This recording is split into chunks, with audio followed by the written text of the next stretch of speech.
We're parents, teachers, and educators, and like you, we're passionate about restoring our culture for Christ. This is Veritas Vox, the voice of classical Christian education. Hello, and welcome again to our episode of Veritas Vox, the voice of classical Christian education. Today we have with us Jack Hilligoss. Jack, welcome. Thank you. Glad to be here. Jack is the pastor of a thriving church that's only a couple miles away from where I live in Florida when I'm here, and I am thrilled to have you on our podcast today. Thank you for joining us. I appreciate the invitation. Yeah. Well, tell us a little bit about yourself first, your education, your family, and your career, and then we'll jump in and learn a little bit about high. Okay. Well, education-wise, I graduated from Warner University, which is only about 7 or 8 miles from us, right here in Lake Wales, Florida. Finished with a bachelor's degree in church ministries, and that's it, really, as far as formal education goes. Everything else has been the school of hard knocks. So, Yeah, I and have uh, yeah. I have So, heard you lament that you don't have a seminary degree as a pastor, and I want you to know I've heard you preach enough to think that maybe you're better off without it. well, could be, could be. I try not to tweak too many noses when I talk that way, but Yeah, I don't literally mean that. We love seminary degrees for things that we hire, but not everything fits that way. That's for sure. no. I've always wanted to do it. I jumped right into pastoral ministry out of college and then had a family, and it just never quite fit the schedule for me. So Well, you have been at your church, High Point Church, for since what? 1997. 1997. Okay. Tell us how you came up with the is it the mission statement or the purpose that is simply love God, love people?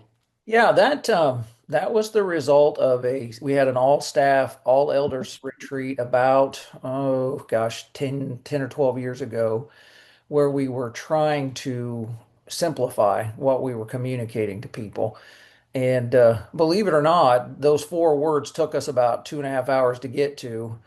Now, Um, the elegance of simplicity does not come easily. yeah, yeah, because you want to say more than people need to hear on the front end, and preachers are especially bad at that. So I had to be disciplined by the folks that were around me to get it boiled down because my vision statement was 3 paragraphs long and included words that nobody will ever use. So That is too funny. yeah. Um, so let me ask this. How did it boil itself down and when did you have the light bulb moment? That's it. Because when I see it, I know that's it. Yeah, it simply was us talking around a table. What do we exist to do? And of course we said, well, what did Jesus tell us to do? And that led to a conversation of what's the greatest commandment in all of Scripture. That interaction that he had there in the New Testament. The greatest commandment is love the Lord your God with all your heart, soul, mind, and strength. The second is like it, love your neighbor as yourself. So we just took that, love God, love people. That's our mandate from Christ, and that's easy and it sticks and people remember it, and we can do everything we do kind of fits with that. So What distinguishes the church today? How would you describe where you are compared to where you've been and where you think you're going? oh my goodness. Well, I will celebrate my 29th year as the senior pastor this May. So we've been through several iterations. When I arrived at it was Burns Avenue Church of God when I arrived. In the first year we were here, our average attendance was 90 on a weekend. So I tell people that I feel like I've pastored 5 different churches, but the same congregation the whole time because we've grown through all of these iterations. And Yeah. so the growth of the church has really been attached to my growth as a leader because every time you get to a certain size, you realize that you've got to change the way you lead. And the church always gets bottlenecked around my leadership. And once I'm able to make the changes that I need to make, it seems like we go to another level of effectiveness. Yeah. So if you'd have visited us 29 years ago, we were a very typical small little mom and pop kind of church. And now we're a decent sized congregation that's a lot more complexity. Yeah.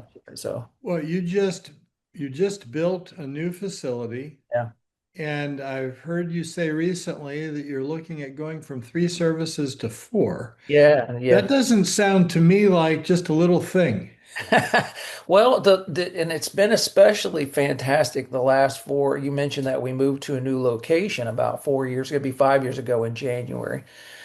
And we had about 11 years in, the church had grown pretty well. And I wrote a document that described it was called Providence Center. It was a vision for us to put the church at the center of a discipling community. And we knew we needed more land to do what we really wanted to do. But it was intimidating. We waited a while. When we finally got it done about 5 years ago is when we took off again. And so these last several years, yeah, the church has grown a lot faster than we expected it to, frankly. So, yeah, we're in conversations now for adding our fourth worship service. In fact, tomorrow in staff, we're going to be discussing that very thing. So, Wow. That's a lot of repetition for the pastor. yeah, yeah, it is. I found out it's kind of like running marathon running. You just have to get yourself in shape to do it. And understand that the first few weeks you do it, you're going to be worn out, and then you kind of get into the rhythm. Yeah, yeah. Wow. Well, I picked up something. Uh, I told you I was going to do this, so you may know. Was it on your website that I got this? I'm not sure. Tell me what Okay, you. well, let me read this quote because I want you to talk about it. In 2008, Pastor Jack Yu, through the study of scripture and prayer, felt a growing conviction that the local church needed to bring the influence of the kingdom to every part of the culture in which it was located. Yeah. Where did that come from? It was one of those mornings where you're reading the word and the Spirit of God grabs your attention and forces you to focus on one verse, and it was Ephesians 3:10. His eternal purpose was that now through the church, his manifold wisdom should be made known to all the rulers and authorities in heavenly places. And it's just it. I have the Church of God, the group that I'm affiliated with, has always had what I felt like was a great theology of the church. Okay. Uh, and so I've always had a love affair for the church, but I think my understanding of the church was fairly truncated. And that verse led me on a lot of researching about not just how we do, church things, but what is the role of the church in society in general. His manifold wisdom must extend beyond sacraments and the word. It has to extend to other parts of life. And that I mentioned just a few minutes ago, the Providence Center document was out of that I drafted that document, which I just put in front of our elders. And I told them I feel like this is the kind of church we have to become.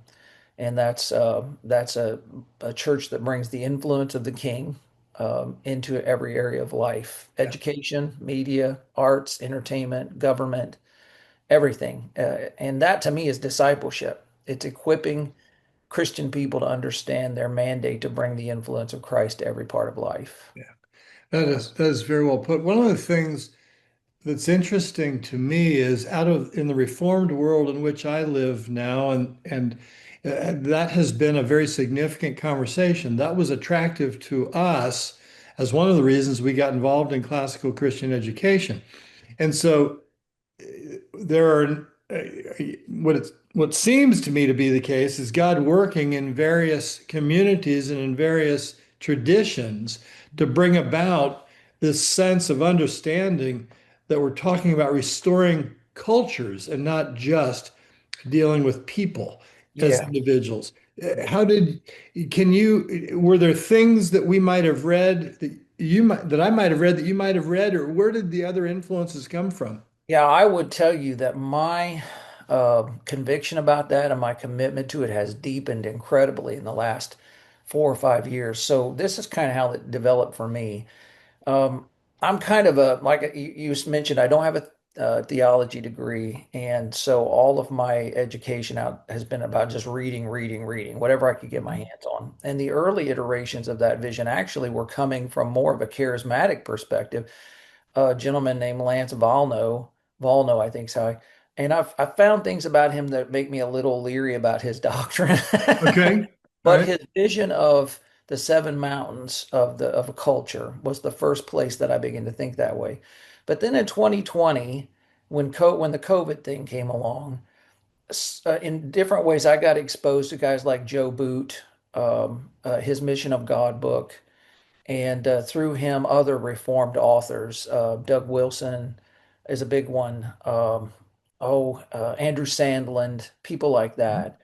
And it's the same kind of idea, but much better, richer biblical grounding. I'd never heard about covenant theology or anything like Okay. and just so much of what they wrote resonated to me. So I've probably read more Reformed theology in the last 5 years than it'd be hard to find someone that beats me, I think. That's funny. Well, I'm not going to go down the path of how that's affected your theology or biblical theology, but rather the practical theology is really where I'd like to stay focused. You've taken that literally yourself. Tell us about your second career. Oh yes. Well, and again, that all. So my second career is in politics. So I tell folks if they ever have to listen to me, I'm a preacher and a politician. So God help you if you've got to listen to me give a speech. But yeah, in our little town, and again, it was all around COVID, and I think COVID was a real wake up call for a lot of people. It We was. saw things happen in our country that I don't think we realized how close we were to some really terrible things. And in our little town, things that we would have never believed would happen here did start to bleed in, and things were being done on the city commission level that I felt like were ungodly and going to have a terrible impact on our city. And we had a very controversial election. And shortly after that election, the commissioner that was in my district, my seat, lost her seat. She was arrested for a felony. So the Wow. seat came open, and I was approached by different members of the city to accept an appointment, which I agreed to do on an eight-month term till they could do a special election. And then after that, I was asked to run for mayor, which I wasn't crazy about that idea, but you pray about that, and I was talking so much about politics at that point that basically what I was hearing was put up or shut up from these.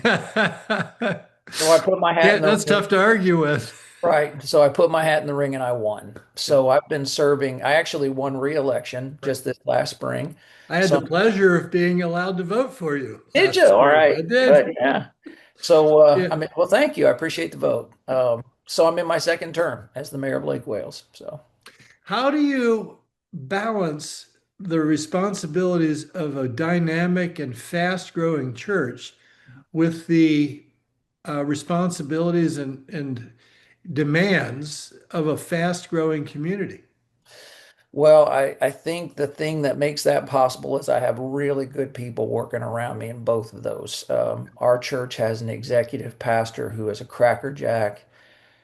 Things are run very well, and so I only work directly with our full-time staff, and everything else runs like clockwork. And then our city manager in Lake Wales is also exceptionally good at his job, and it's a policy governance. It's an amazing thing. When I threw my hat in the ring for mayor, I went to a meeting with a man that had served as a state senator in Florida. And he said, and I was telling him how apprehensive I was because I didn't feel qualified to be the mayor of a city. And he said, if you can run a church, you can run a city. And I took that, and I'm beginning to find out that that's true because the way we structure our governance at the church is pretty much the way the governance of the city is structured. The policy, I forget the term. I'm part of a board that actually is run that way. Policy governance. What's the term? Yeah, policy governance is what we call it. So Okay. the elders of our church set guiding policies, and then day to day is in the hands of the staff. Yeah. And really, the same thing happens in the city level. It's policy governance. There's a different name for it, but it's the same thing. Yeah. Yeah. Um, that's exactly what I would have expected you to say because I've known you to be so organized and be able to work within good structures like that really effectively. Um, I have seen you, I've heard you preach on several occasions, and one of the things that I love is to hear how winsome and blunt at the same time you can be. My wife has told a story of how effective you were to talk about the immigration controversies that we deal with presently, mostly at a national level, Yeah, yeah. today, and how clear and biblical you were. This is a little bit of asking the fish about the water, and I know you're not supposed to do that, but I'm going to do it anyway. Okay. How is it that you became so you developed the ability to be so honest and so winsome while being so clearly biblical? Boy, wow, I don't know. Yeah, you're right. That is a fish and water question. I don't know. Where do I you draw the line between I can say this or I can't say this? well, I think probably I ask myself how I would want someone to talk to me.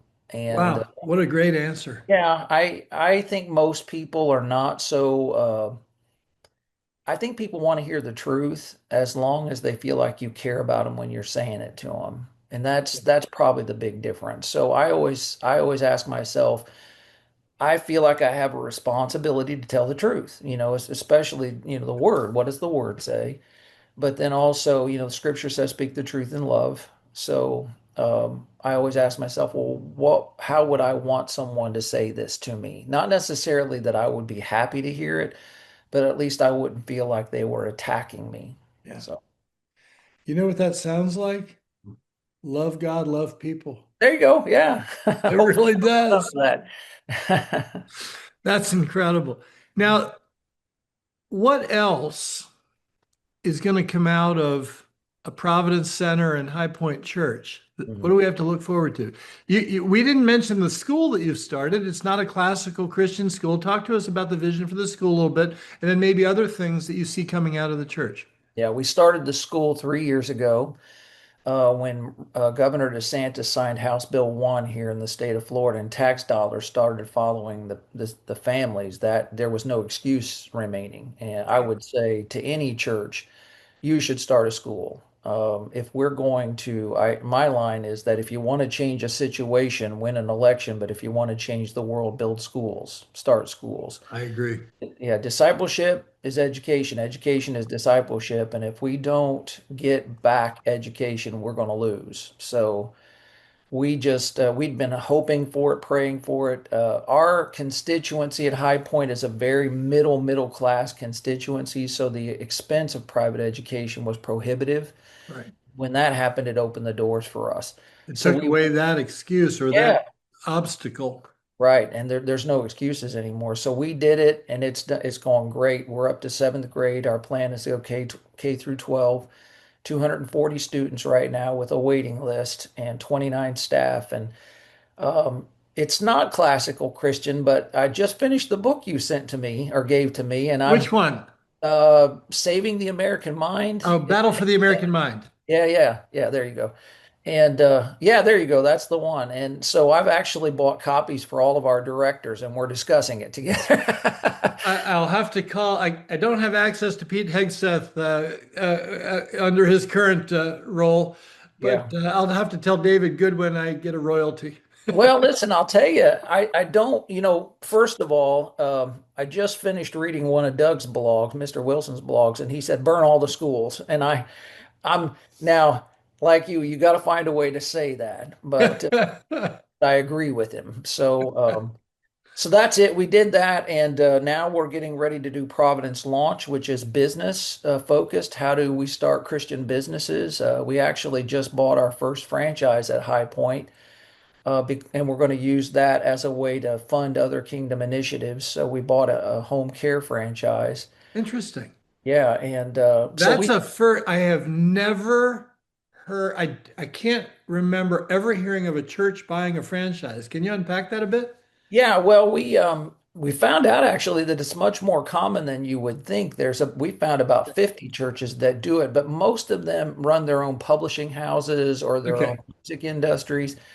But we did bump into a church up in Claremont that owned a Sky Zone franchise, believe it or not, and went up to visit them and asked them how they structured that and what their purposes were, and just got fascinated with the possibilities. So we spent almost a year researching franchises and finding one that aligned well with who we were and what we wanted to do and shared our values, and pulled the trigger late this year to buy the franchise. And it's going to, our three stated goals are we actually want to create successful Christian business owners who are doing well and gaining affluence.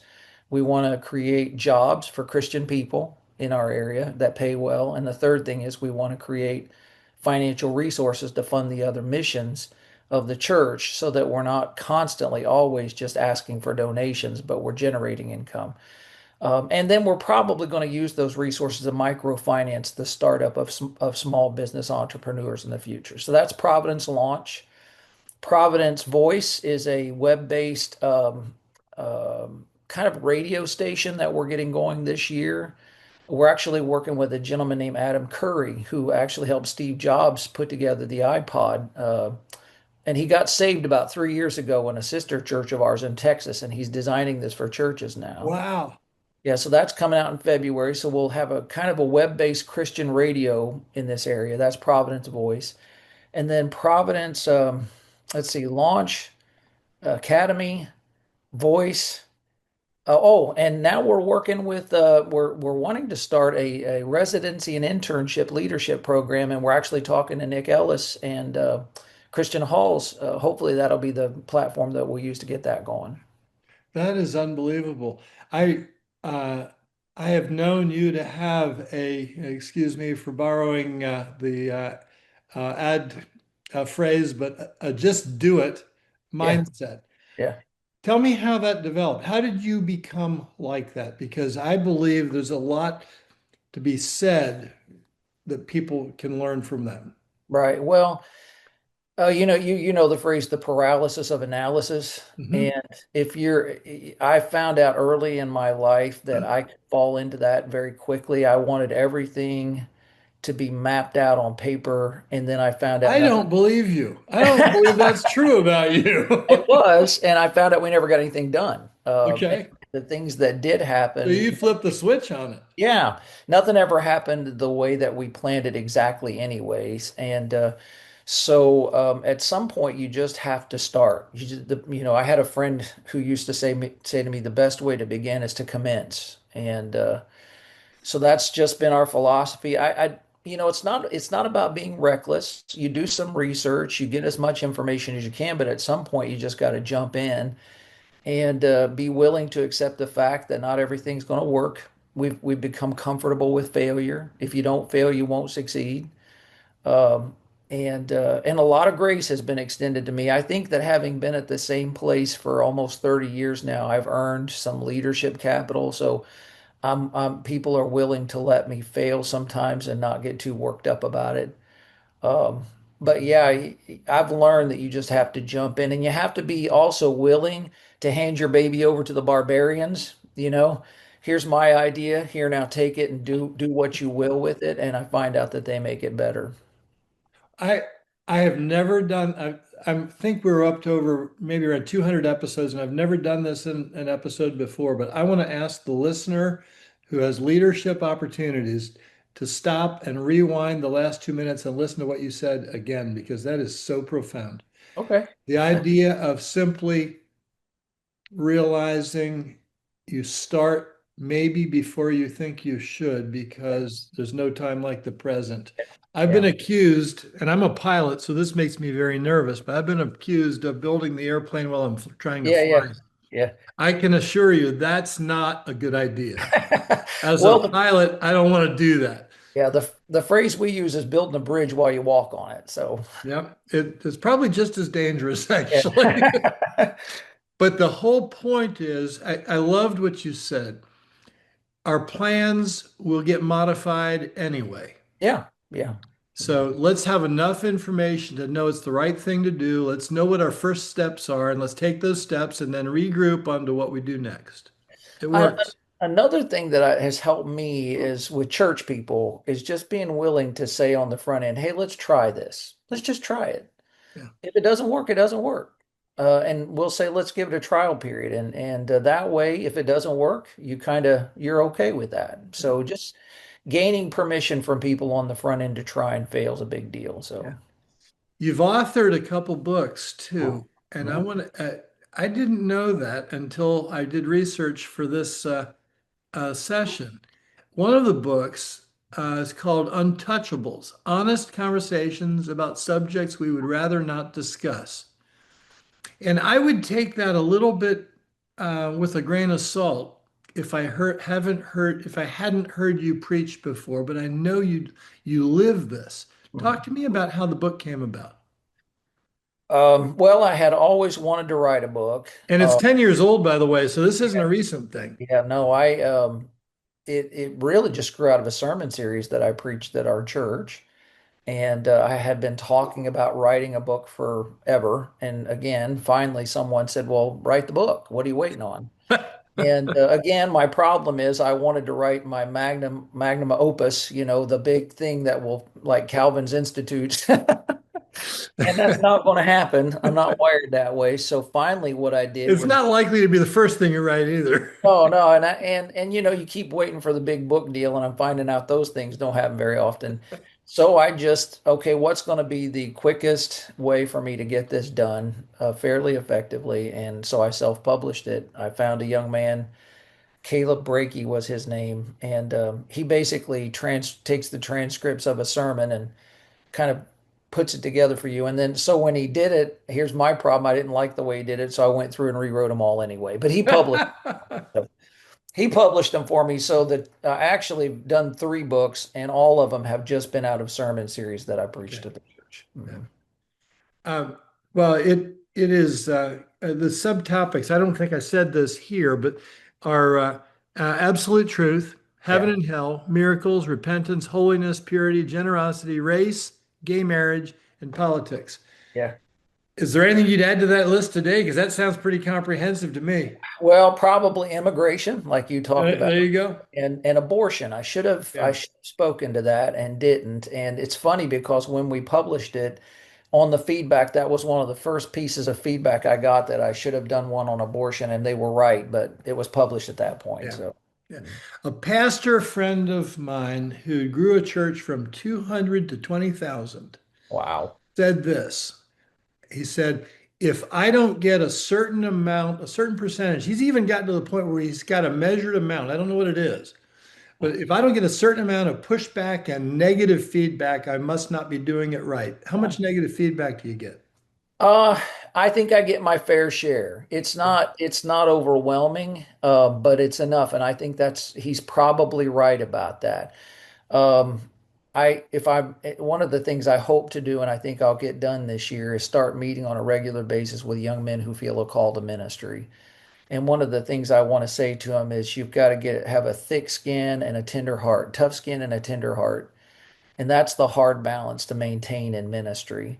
You just have to learn how to kind of sift through criticism. Another saying I live by is, you don't count your critics, you weigh them. And most criticism you should just ignore, but don't, but there are some you should pay attention to. There are no nuggets of truth that needs to be heard in what we get criticized for and take it Yeah, into consideration. yeah. The hardest ones to take are the criticisms that come from people you don't like that you still need to listen to. I can understand that too, and I certainly agree. You also wrote a book. You said you wrote 3 books. I found 2 of them. The other one was Say What? Crazy Things Jesus Might Say If We Would Listen. Yeah. Tell me the premise of the book.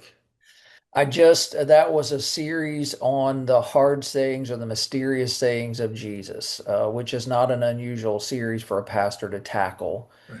But, and gosh, it's been so long, I can't even remember the chapter headings on that one anymore. And then, so that was it. It was all from the Gospels, different words that Jesus said that might catch people off guard. Yeah.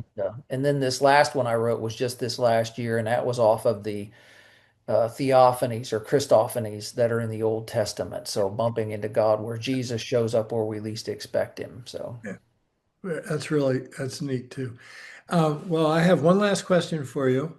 You did not mention the idea of starting a seminary. yeah, yeah. And I want you to know that I don't think the fact that you don't have a degree should stop you from doing that. Well, I appreciate that. Yeah. So when are Well, you going to start one? well, you're reading my emails. I just sent an email to our executive this morning and I said am that, not reading your emails except for the ones you send to me. yeah, I just sent an email to our executive this morning that we're putting a goal out for the fall of 2026. And I'm going to get my degree just because I want to, just because I would enjoy doing it. And if you're going to be in the ministry, you have to be learning all the time. And so I would enjoy doing it. But what I'm hoping to do is kind of a residency kind of seminary. You introduced me to the gentleman that started Redemption Seminary, so I've been interacting with him, Oh, good. and I think we're going to be able to put something together. The president of Warner's talking with me, so I think we'll be able to pull something together in 2026. That's awesome. Yeah. Well, it is so fun to have a kindred spirit nearby. I look forward to getting to know you better. It's exciting to see what you're doing. Okay, well, I appreciate it, Marlon. I appreciate you inviting me on. Yeah, thank you very much. And folks, thank you for joining us on this episode of Veritas Vox, the voice of classical Christian education. We hope to see you next time.